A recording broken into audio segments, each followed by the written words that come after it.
पुढील कार्यक्रम प्रसारित करणारे आहेत जॉयस्मेर मिनिस्ट्रीचे मित्र आणि भागीदार.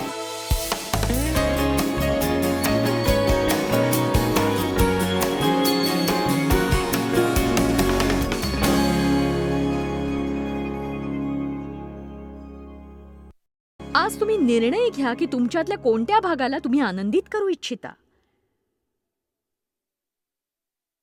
तुम्हाला तुमच्या आतल्या माणसाला आनंदी करायचंय? तुम्हाला तुमच्या आतली शांती, आतला आनंद आणि परिपूर्णता हवी आहे? तुम्हाला मानसिक परिपूर्णता हवी आहे का? बायबल त्याला एक प्रकारची मेधावस्था म्हणतं. तुम्हाला मानसिक पूर्णता हवी आहे का? तुम्हाला तुमच्या दैहिकतेप्रमाणे सतत वागायचंय? आपण आपल्या देहाला आराम देऊ शकतो आणि आत्मिकता मात्र दयनीय राहील आणि सुन्न होईल, किंवा आपण आपल्या आत्म्याला आरामदायी आणि परिपूर्ण ठेवू शकतो देवाच्या इच्छेप्रमाणे. पण मग जरी सध्याच्या घडीला दैहिकता खुश नसली तरीही, आणि मला ठाऊक आहे की आजच्यासाठी जे देवाचं वचन माझ्याकडे आहे ते इथे असलेल्या लोकांसाठी सुद्धा आहे, टीव्हीवरून पाहणाऱ्यांसाठी. आणि जर तुम्ही कधी या विषयाचा विचार केला असेल तर थोडंसं परत विचार करा. माझा विश्वास आहे आज आहे तुमच्यासाठी, आणि नंतर आढावा घेऊन तुम्ही असं म्हणावं की मी खरंच परिपूर्ण झालेली आहे, मी खुश आहे का, मी समाधानी आहे का, मी तृप्त आहे का, आणि जर मी नाही तर माझ्या जीवनात नेमकं काय चुकतंय. ती व्यक्ती चुकीची आहे, ही व्यक्ती चुकीची आहे, मला आता कसली गरज आहे याची किंवा त्याची. खरंच देवाने जे सांगितलंय करायला त्यात व्यस्त असणं याची गरज आहे खरं तर. एक सांगू, गेल्या 35 वर्षात माझ्याकडे भरपूर नव्हती अशी एक गोष्ट म्हणजे संयम. म्हणून मी कष्ट करते. आता बघा, माझं जीवन मी सुव्यवस्थित केलंय आणि काही गोष्टींना मी बाद केलंय आणि खरंच मी स्वतःला झोकून दिलंय विश्वासाने, ज्यासाठी माझं पाचारण झालंय. आता जरा माझ्याकडे वेळ आहे माझ्या कामांसाठी, आणि मला समजलंय की मी थोडी त्या बाबतीत स्वार्थी झालेले आहे, कारण आता तो थोडाफार माझ्यासाठी आहे. आता मी जणू काही माझ्या वेळेचा सत्यानाश करू नका. मी वेळ मिळावा म्हणून 35 वर्ष वाट पाहत होते, आणि मला जे हवं ते या वेळेत मी करणारच आहे. देव मला तसं सोडणार नाही, म्हणून जिथे कुठे मी जाते माझ्याकडे वेळ असतोच. अगदी गेल्या आठवड्यात एके दिवशी माझी प्रार्थनेची वेळ होती. कृपया आज माझा उपयोग कर देवा. देवा, कुणाला तरी माझ्या मार्गात पाठव आज, मी ज्यांची मदत करीन.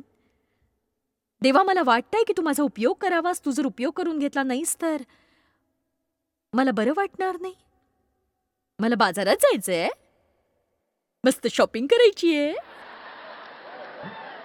पहिल्या दुकानात मी गेले, डिंगलिंगलिंग. अरे ओ, तुम्ही दवाखान्यात आहात. आता तुमचा नवरा येऊन तुम्हाला मदत करू शकत नाही, कारण त्याला कामावर असणं गरजेचं आहे, कारण तुम्ही दवाखान्यात होता तेव्हा त्याची सगळी रजा संपलेली आहे.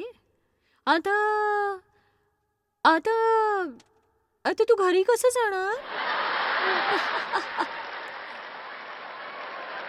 चला आता.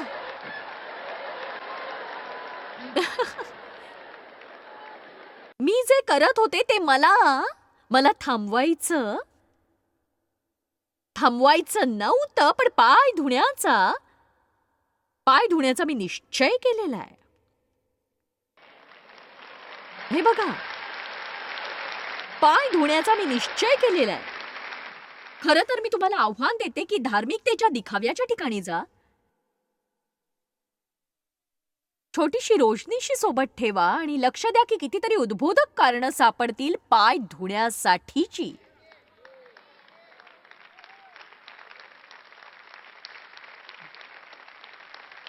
यापेक्षा जोराने टाळ्या वाजवा, कारण तुम्हाला समजल्याशिवाय मी गप्प बसणार नाही.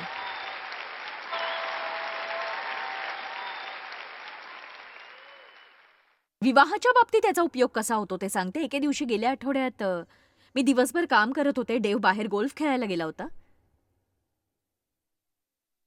असं घडू शकतं.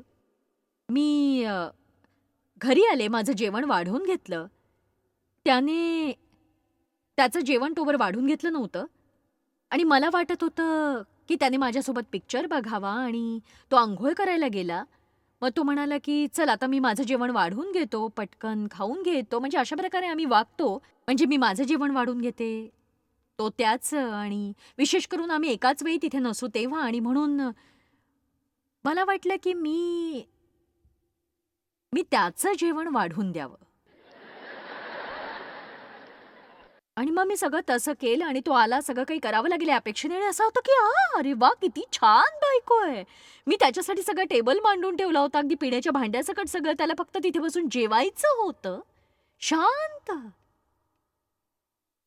आणि बघा, मी काही त्याचे पाय धुतले नाही, तर त्याचं डोकं धुतलं. तुम्हाला ही सगळी कथा समजली का? एक परिपूर्ण भोजन होतं ते.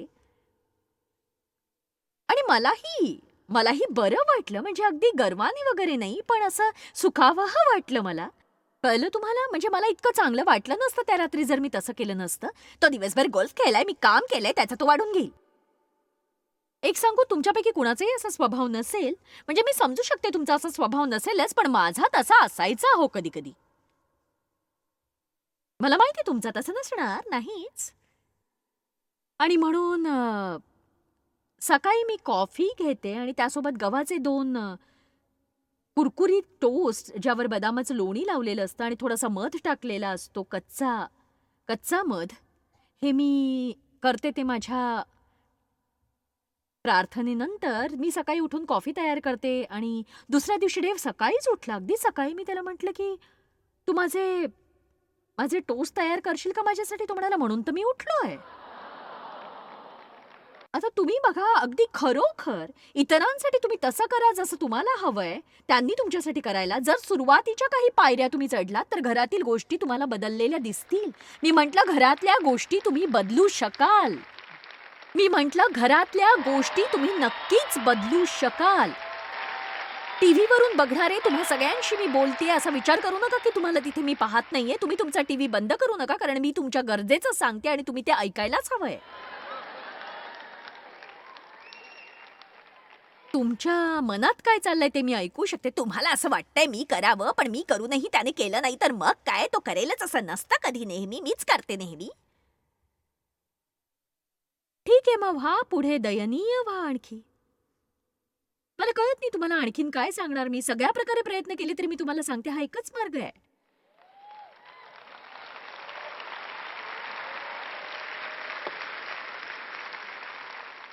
आपण स्वतःसाठी काय चांगलं घडवतो. दर आठवड्यात यायचं आणि चर्चमधल्या त्या बाकांवर बसून आणि मग चर्च सुटल्यावर एकमेकांशी भांडत घरी पोहोचायचं.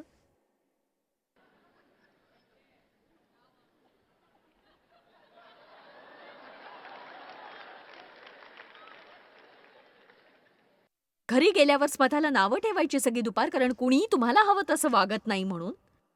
चला योहान 13 कडे परत जाऊया. मी माझ्या मनाप्रमाणे वागणार. वल्हांडण सणापूर्वी असे झाले की येशूने आता या जगातून पित्याकडे जाण्याची आपली वेळ आली आहे हे जाणून आणि पूर्णतः समजून या जगातील स्वकीयांवर त्याचे जे प्रेम होते ते त्याने शेवटपर्यंत केले. अगदी अत्युच्च पातळीपर्यंत तो त्यांना पाय कसे धुवायचे शिकवणार होता. लोकांनो, ही अत्युत्तम गोष्ट मी तुमच्यासाठी करू शकतो. म्हणून यहुदाच्या मनात त्याला धरून द्यावे असे सैतान आधीच घालून चुकला होता. तेव्हा आपल्या हाती पित्याने सर्व काही दिले आहे व आपण देवापासून आलो व देवाकडे परत जातो हे जाणून भोजन होते वेळी येशू भोजनावरून उठला आणि त्याने आपली बाह्य वस्त्रे काढून ठेवली आणि नोकराचा रुमाल कमरेस बांधला. धक्कादायक लहर खोलीमध्ये पसरली. मग तो घंगाळ्यात पाणी ओतून शिष्यांचे पाय धुवू लागला आणि कमरेस बांधलेल्या रुमालाने ते पुसू लागला. मग तो शिमोन पेत्राकडे आला. पेत्र त्याला म्हणाला, आपण माझे पाय धुता काय? माझं पाय धुणं हे तुमचं काम आहे. मी समजू शकते त्याला असं का वाटलं ते. म्हणजे बघा, ही पेत्राने दिलेली कदाचित उत्तम प्रतिक्रिया होती. म्हणून येशूने त्याला उत्तर दिलं, मी करतो ते आत्ता तुला कळत नाही, ते तुला पुढे कळेल. आणि पेत्र त्याला म्हणाला, तुम्हाला माझे पाय कधीही धुवावयाचे नाहीत. हे पहा, पाय कसे धुवायचे हेच केवळ शिकायचं नाहीये तुम्हाला, तर जर कुणी पाय धुत असेल तर ते कसं स्वीकारायचं. चला, तिथे वर असलेल्या सगळ्या लोकांना मी पाहतेय. मला ठाऊक आहे तुम्ही तिथे आहात. मी तुम्हालाही संदेश देतेय.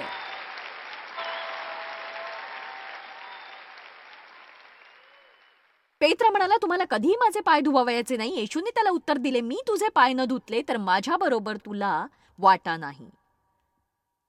तुला कशाही प्रकारे माझी सहभागिता नाही. मला सांगायचंय, माझ्या जीवनात खूप एकतर्फी असे संबंध जोडले गेले. लोकांनी माझा उपयोग करून घेतला. त्यांनी फक्त घेतलं, दिलं काहीच नाही. 5 वर्षापूर्वी मला याचा कंटाळा आला आणि मी विचार केला की एकतर मी खरे मित्र जोडीन किंवा कुणाला मित्र करणार नाही. मला या घेणाऱ्यांचा वैताग आला होता आणि मला मला वापर करणाऱ्यांचा त्रास झाला नाही. बघा, आता या लोकांसोबत मी बराच काळ घालवू शकते, त्यांना मदत करू पाहते. पण आमच्यात कोणताही खरा संबंध नाही जर आमच्यात काही कार्य नसेल तर. आणि म्हणूनच प्रीती हा काही सिद्धांत नाही, भाष्य नाही, संदेश नाही, प्रत्येकाने म्हणावा आमेन आणि घरी जाऊन काहीच करू नये. चर्चमध्ये जर कधी आपल्याला काही मिळणार असेल तर हे आपल्याला मिळावं. तुम्हाला समजतंय का? आपल्याला हे मिळावं. आणि आणि फक्त असं नाही की आमेन, जॉय सिस्टरने आज चांगला संदेश दिला खरंच. नाही, आपल्याला ते मिळायला हवं. इथून बाहेर गेल्यावर तुम्ही म्हणायला हवं की माझ्या देवा, मला मदतीची गरज आहे. मला शिकव. प्रीतीसंबंधी जे जे पुस्तक मिळेल ते वाचा. बायबलमधील प्रीतीविषयी जितकी वचनं असतील ती शोधा. इतरांना मदत करा. सेवकाप्रमाणे ती पूर्णपणे लिहून काढा. यावेळी संगणकाची मदत घेऊ नका. संपूर्ण वचनं लिहून काढा. जर बसून तुम्ही ते केलं तर अधिक चांगलं तुम्हाला समजेल. त्याला अधिक वेळ लागेल. अभ्यास करा, अभ्यास करा, अभ्यास करा, अभ्यास करा. मी अजूनही प्रीतीत चालण्याचा नियमित अभ्यास करते आणि गेली 15 वर्ष मी तो करते.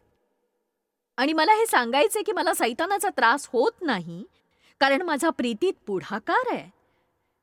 अगदी आत्मिक युद्धावरच्या अधिवेशनात हजेरी लावण्यापेक्षा प्रत्येक आठवड्याच्या किंवा सगळ्या पुष्कळ लोकांना हे आवडत नाही.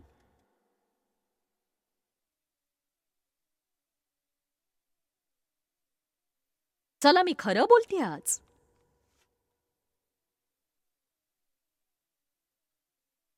हे बघा, मी काहीतरी शिकले. आणि जर तुम्ही सेवक असाल, सेवक होण्याची तुम्हाला आशा असेल, तुम्ही वचन शिकवणार असाल, गीत गाणारे असाल, लोकांसमोर काही करणारे असाल, तर मला तुम्हाला सांगायचंय कसंही करून तुम्हाला हे समजायलाच हवं, जे काही लोकांसमोर करता त्याला काहीच किंमत नाही. बंद दरवाजामागे तुम्ही तसंच जीवन जगत नसाल तर. तुम्हाला कसलाही अभिषेक नसेल, तुमच्या जीवनात सामर्थ्य नसेल, तुम्ही जे कराल त्याचा काही प्रभाव, परिणाम इतरांवर होणार नाही. देवासमोर जर तुम्ही तुमचं खाजगी जीवन पूर्णतः उघडं करणार नसाल तर मग त्याला काहीही अर्थ नाही. त्याला काहीच अर्थ नाही. जर तुम्हाला सामर्थ्य हवंय तर तुम्हाला तडजोड करावीच लागेल. आमीन. एक सांगू, माझ्याकडे जीवन आहे म्हणजे मी केवळ त्या टीव्हीवरच्या खोक्यात जगत नाही. माझं असं जीवन आहे. मला 10 नातवंड आहेत, 4 मोठी मुलं आहेत, 2 सुना आहेत, 2 जावई आहेत, 1 पती आहे. यात भर म्हणून शिक्षिका या नात्याने आणि देवाचं जीवनात असलेलं पाचारण पूर्ण करताना मी एक पत्नी आहे, आई आहे, आजी आहे. माझी आई आणि मावशी दोघी 80च्या घरात आहेत. माझे वडील, माझे काका दोघंही वारले आहेत, म्हणून मला सगळ्यांची काळजी घ्यावी लागते आणि मला बऱ्याच गोष्टी कराव्या लागतातच. आणि मी आई आहे, मावशी आहे, मुलगी आहे, बरंच काही आहे मी. आणि या कशातूनही मी बाहेर पडू शकत नाही. माझी सुटका नाही, कारण मी मी मी टीव्हीवर दिसते. मी हजारो लोकांच्या पुढे उभी असते, त्यांना संदेश देते. माझा फोटो सगळीकडे आहे. माझी होर्डिंग सगळीकडे लागतात. आणि देव म्हणतो, छान आहे, काहींचे पाय धू आणि शांत राहा.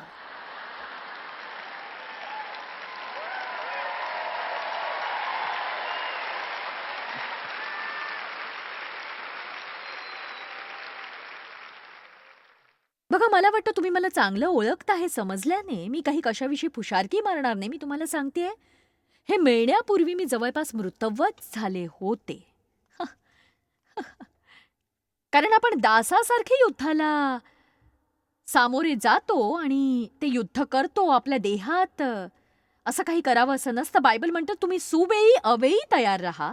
सोय असताना किंवा गैरसोय असताना, चांगलं वाटत असेल तरी वाटत नसेल तरी. आणखी एक गोष्ट जी आपल्याला समजलीच पाहिजे, पुष्कळ संधी आपण पुढे जाऊ दिली आणि आपण त्याच्याकडे संधी म्हणून पाहिलं नाही. आपण त्याला ओझं समजलो. आपल्याला ते अडथळे वाटले. प्रत्येक चमत्कार येशूने तो कुठेतरी मार्गाने जात असतानाच कुणीतरी मार्गात अडथळे आणत असताना केलाय. चला आता,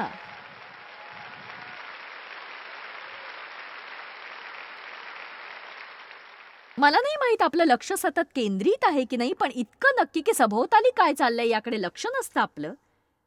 म्हणजे लोक दुःखी आणि एकाकी आहेत, ते हरवलेले, पीडित झालेले आहेत, दयनीय झालेले आहेत. तुम्ही देवाकडे प्रार्थना करून अजून एखादी मिनिस्ट्री मागायची गरज नाही, मी ती तुम्हाला देतीये.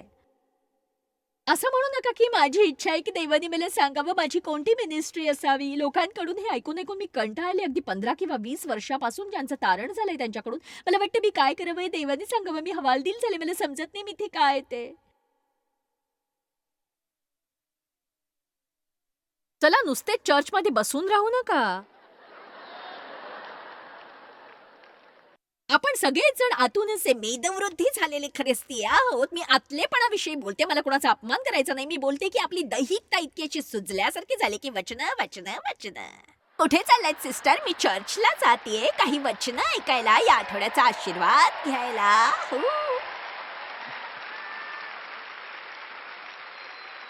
हो, मला आज गमतीशीर वाटतंय.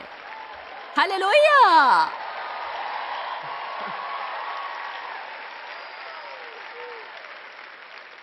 एक सांगू सिस्टर जोन्स, मला ना असं वाटतंय की मी दुसऱ्या चर्चला जावं. मी तुम्हाला सांगते का ते, मला असं वाटत नाही की इथे मला काही वचन मिळेल. तुम्हाला ते पायक माहितीयेत ना? गेल्या आठवड्यात ते माझ्या शेजारून चालत होते आणि त्यांनी माझ्याशी हात मिळवला नाही, माझ्याशी बोललेही नाहीत. माझा लहानसा जॉनी दवाखान्यात होता गेल्या महिन्यात. ते आलेही नाहीत अहो. त्यांनी एका प्रौढ माणसाला भेटीसाठी पाठवलं.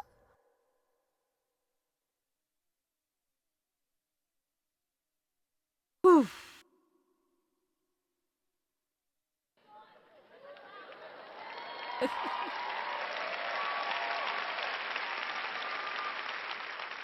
एक सांगू का? आपलं सारखं चाललेलं असतं.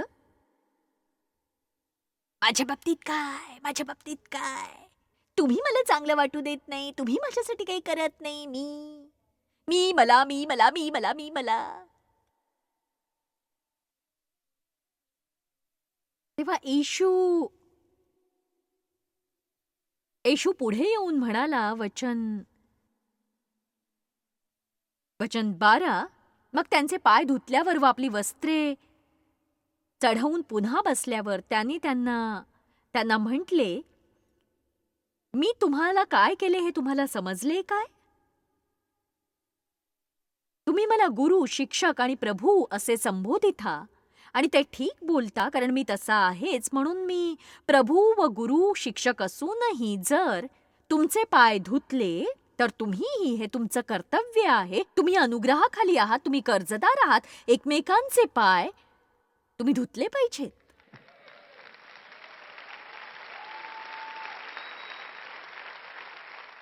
कारण जसे मी तुम्हाला केले तसे तुम्हीही तुमची पाळी आल्यावर करावे. म्हणून मी तुम्हास कित्ता घालून दिलाय. मी तुम्हाला खचित खचित सांगतो, दास आपल्या धन्यापेक्षा थोर नाही आणि पाठवलेला पाठवणाऱ्यापेक्षा थोर नाही.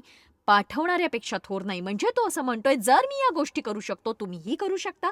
जर हे करण्यासाठी मी इतका चांगला नाही तर तुम्हीही ते करण्यासाठी चांगले नाही. आणि मग मला वचन 17 आवडतं. एका टोकाला मला ते आणून सोडतं. कारण तुम्ही बघा, मी काही फार सुखी ख्रिस्ती नव्हते. आनंदी होण्यासाठी मला पुष्कळ काही लागलं.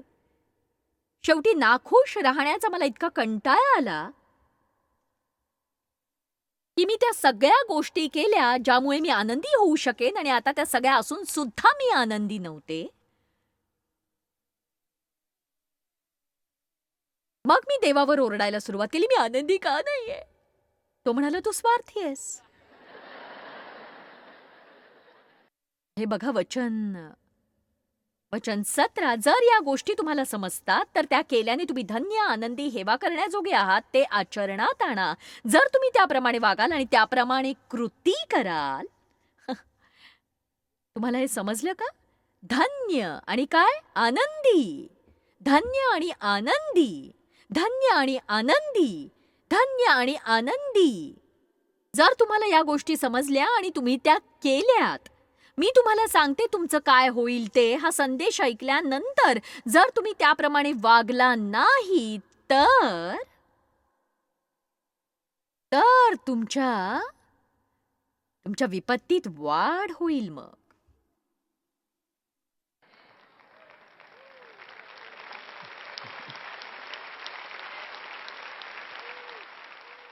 हो, मला ठाऊक आहे लोकांशी असं काही बोलायला आपल्याला आवडत नाही, पण बघा येशू असं बोलला.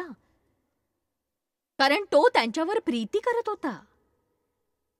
मी तुमच्यावर इतकी प्रीती करते की तुम्ही वेडे व्हाल जर तुम्हाला मदत होत असेल तर.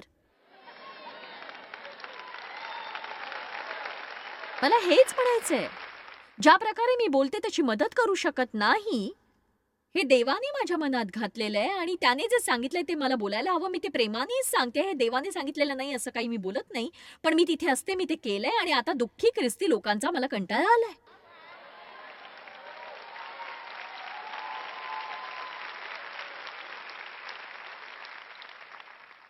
तसे तर अर्धे अधिक लोक आठवड्यामागून आठवडे चर्चला जातच असतात.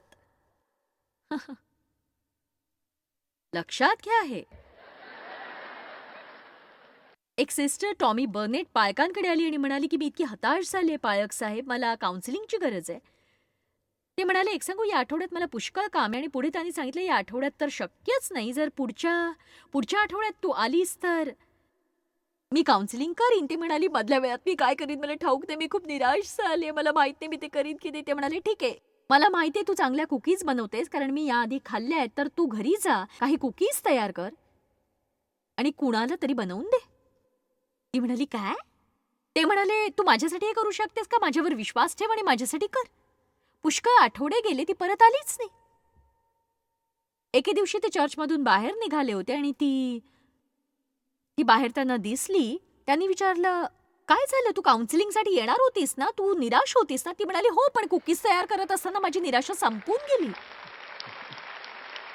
कदाचित मीही म्हणू शकते तुम्ही जाऊन कुकीज तयार करा, जाऊन काही लोकांचे पाय धुवा, कुणाचं तरी कौतुक करा, कुणाला तरी छान स्माईल द्या, जाऊन कुणाला तरी दवाखान्यातून घरी घेऊन या.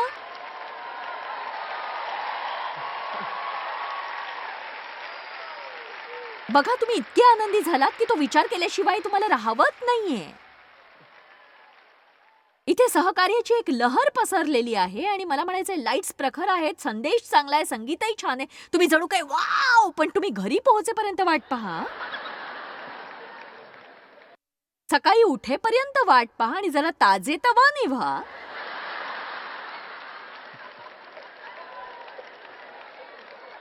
विशेषतः जर तुमच्याकडे स्वतःची काही वर्ष असतील तर. अ, अ, अ, येशू मला जरा त्या कॉफीच्या भांड्यापर्यंत पोहोचव. जरा मी तिथवर जाऊ शकते का? माझ्यावर दया कर देवा. कधी कधी मला अशी सकाळ हवी असते. मी डेवला बोलताना ऐकीन की एकतर उशिरा झोपतो आणि विचारतो की तू तू कॉफी घेणार आहेस का? आणि मला खूप बरं वाटतं आणि मला असं वाटतं की त्याला सांगावं एक्सप्रेसो, कॅपेचिनो, अर्ध दूध आणि अर्ध पाणी असं काहीतरी कर, मस्त कॉफी. आणि मग त्याचा मागून आवाज येतो माझ्यासाठीही कर ना, माझ्यासाठी पण एक कप कर प्लीज.